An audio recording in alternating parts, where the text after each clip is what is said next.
On December 25, 2025, the United States launched what it called powerful and deadly airstrikes inside Nigeria's northwestern Sokoto state.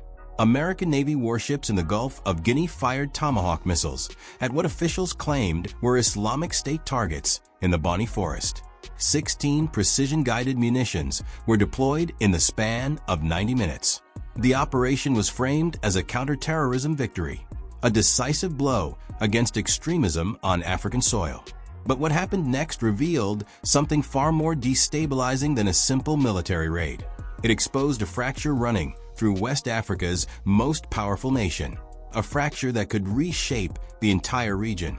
Within weeks, the United States would formally deploy 100 military personnel to northern Nigeria, with plans to double that number by month's end.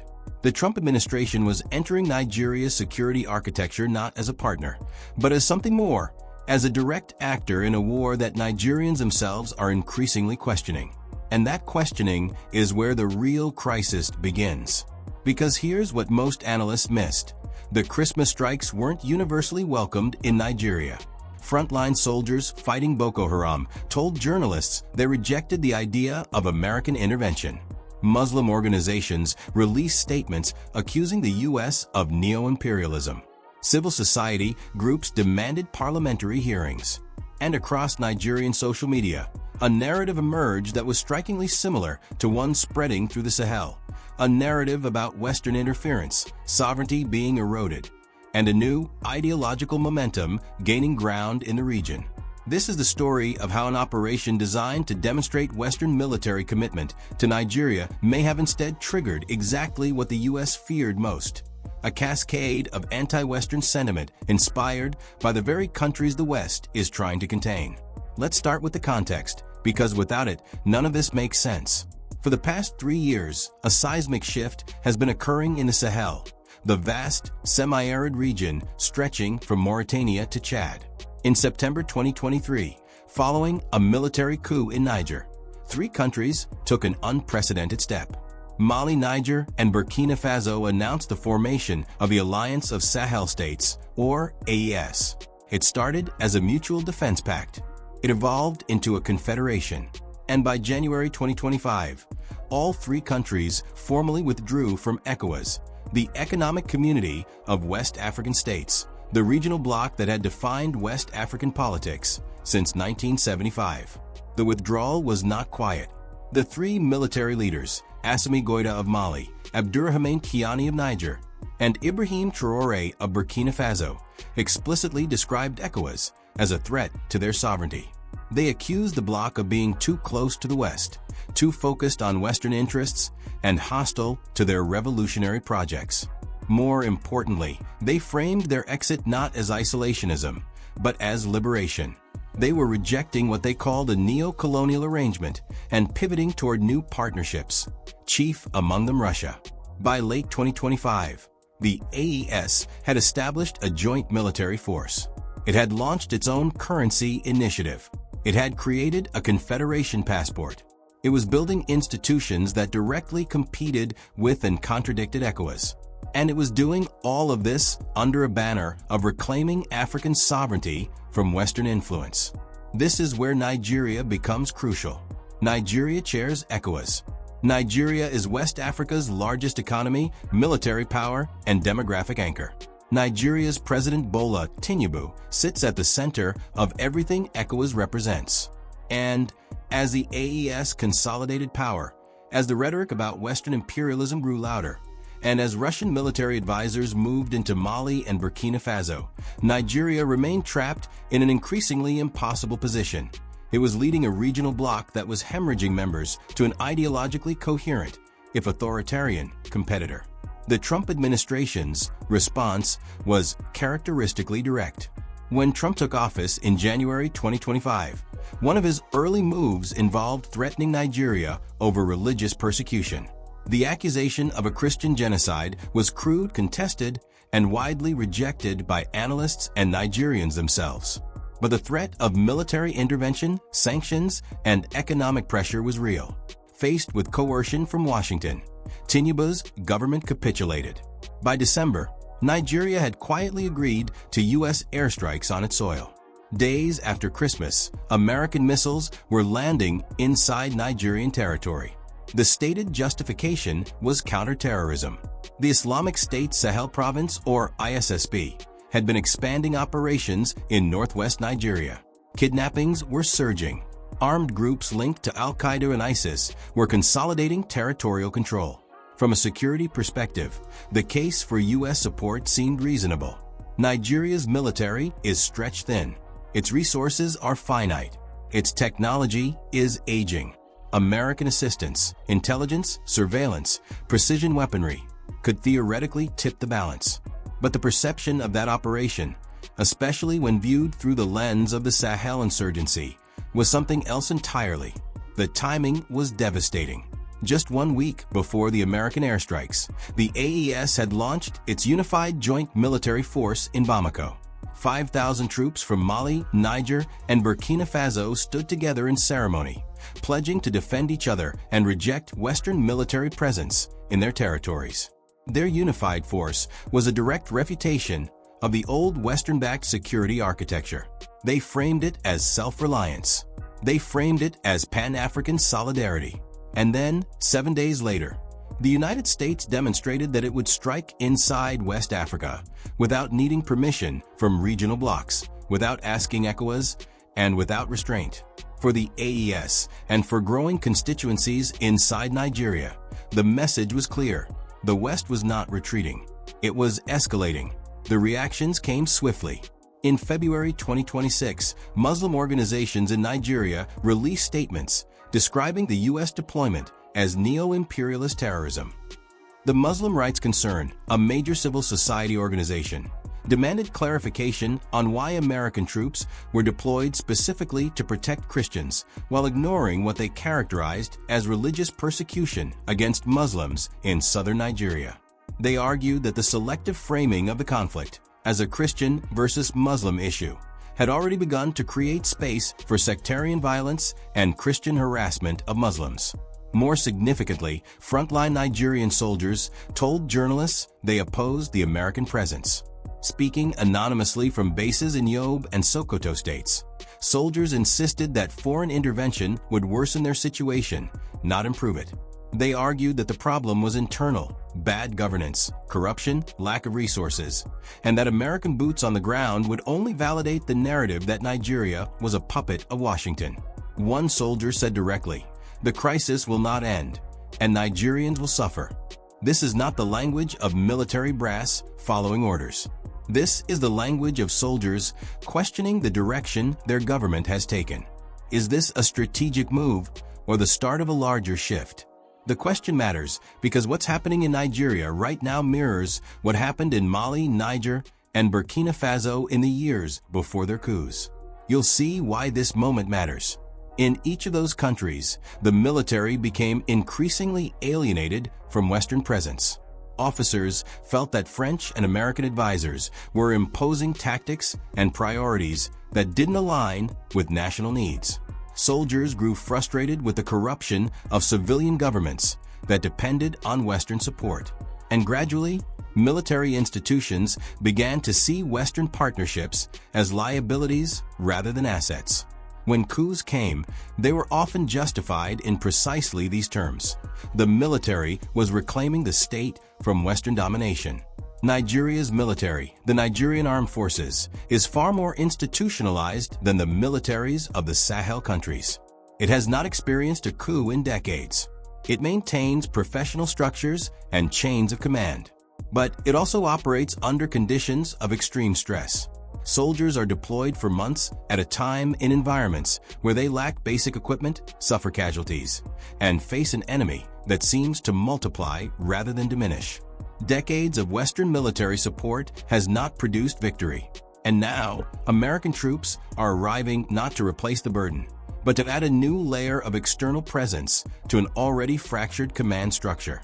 What happens when soldiers, already skeptical, already exhausted, already questioning their government, are told to work alongside foreign military advisors? What happens when the presence of those advisors becomes a symbol in the minds of civilians and some military personnel of Nigeria's loss of sovereignty. What happens when that sentiment finds resonance with the anti-Western rhetoric emanating from the Sahel, where American and French military presence is being violently rejected? The Nigerian government is betting that operational improvements will outweigh political costs. They are arguing that American intelligence and technical support will degrade terrorist groups, which will reduce attacks, which will increase public confidence, which will justify the deployment. They are hoping that the practical benefits override the symbolic damage. But symbolism is moving faster than military operations in the Sahel right now. The AES is not just a military alliance. It's becoming an ideological project.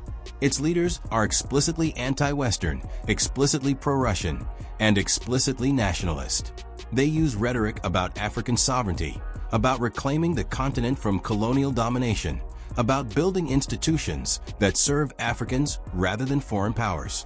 For populations exhausted by decades of poverty, instability, and Western-backed governments that failed to deliver, this rhetoric resonates. It resonates especially among young people, military personnel, and urban populations that consume social media and alternative media narratives. And it's spreading. Already, governments and leaders outside the AES are beginning to adopt similar positions. Togo's foreign minister has signaled interest in joining the Confederation. Senegal has maintained soft relations with AES states. Even within ECOWAS, there's fracturing. Nigeria and Benin, both ECOWAS stalwarts, found themselves in conflict with the AES over military operations. When a Nigerian military aircraft made an emergency landing in Burkina Faso in early 2024, the AES interpreted it as an airspace violation and threatened to shoot down any future Nigerian aircraft. These are not minor incidents. These are precursors to regional conflict. And Nigeria, positioned between ECOWAS and the AES, between Western alignment and Sahel sentiment, is increasingly vulnerable to that ideological pressure. This is where the story becomes urgent. The U.S. deployment to Nigeria is happening at precisely the moment when anti-Western sentiment is at its peak in the region. It's happening when the AES has just demonstrated successful military coordination and is actively building institutions to compete with Western-aligned regional blocs. It's happening when Nigerian soldiers and civil society are expressing serious reservations about foreign involvement. And it's happening when the ideological momentum, the sense that rejecting the West is the patriotic, Pan-African, sovereignty-protecting thing to do, is growing. The U.S. framed the deployment as necessary counterterrorism support. But the AES and its supporters are framing it differently.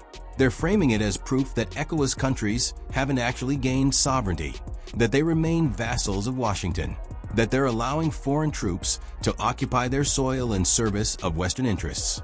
Consider the geopolitical consequence. If this narrative, this characterization of Nigeria as a Western client state, becomes dominant within Nigeria's military or among Nigeria's population, the path toward a Mali-style rupture becomes conceivable. It becomes possible. It becomes dangerous. There are indicators this might be happening.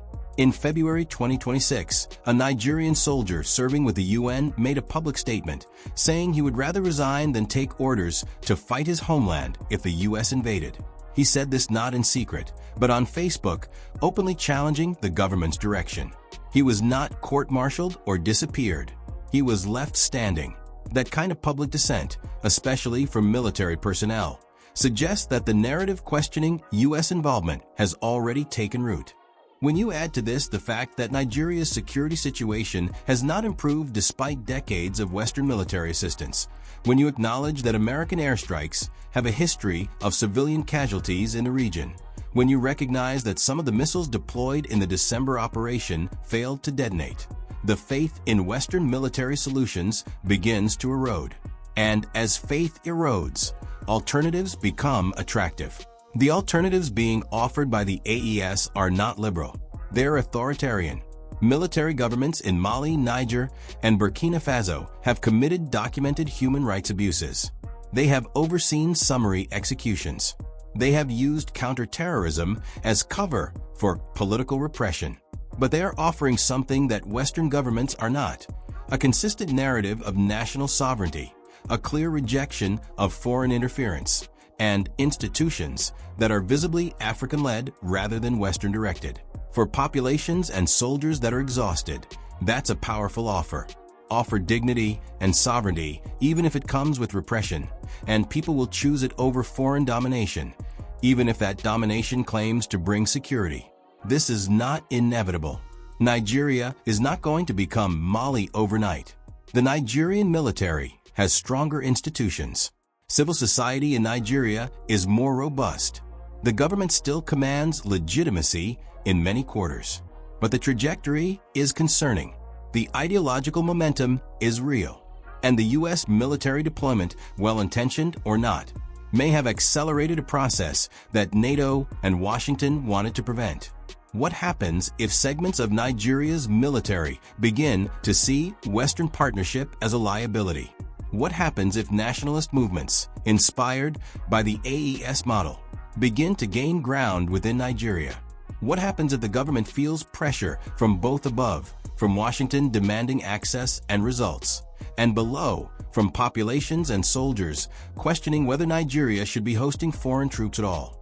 The answer is that Nigeria becomes unstable, not through military coup necessarily, but through institutional fracture, through loyalty divisions, through the military becoming a site of political contestation rather than a neutral professional force.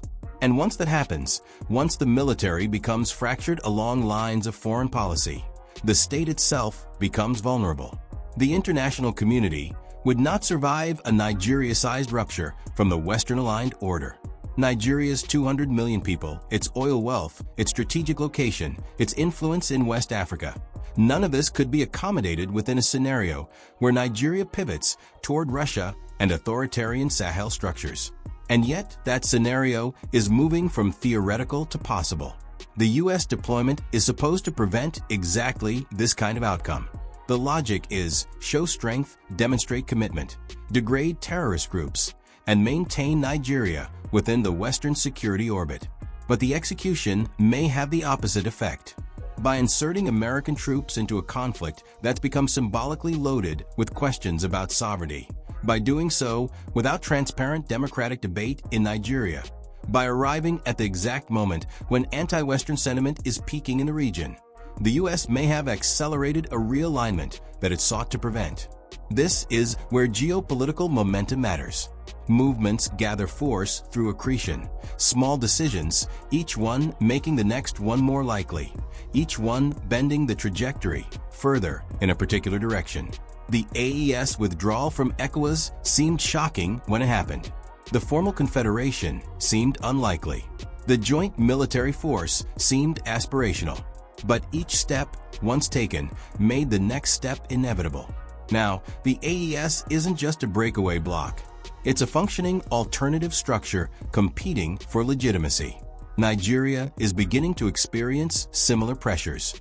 The U.S. deployment isn't the cause of those pressures.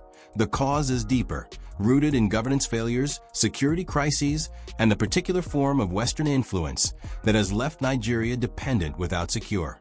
But the deployment is accelerating the conversation about alternatives. What happens next could redefine the region.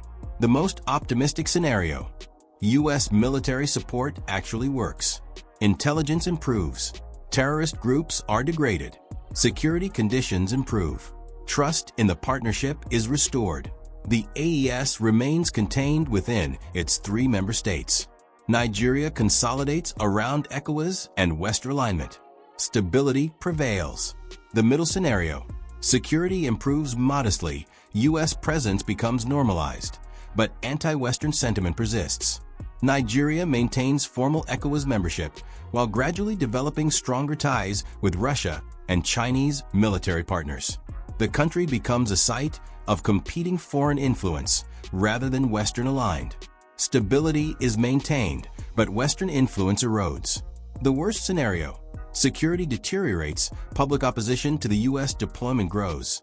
Segments of the military begin questioning government direction, and nationalist movements emerge that challenge not just the U.S. deployment, but the entire Western security architecture. Political instability follows.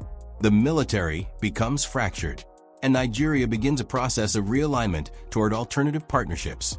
Whether that means formal AES membership, closer ties with Sahel states, or a broader Pan-African solidarity movement that explicitly rejects Western involvement.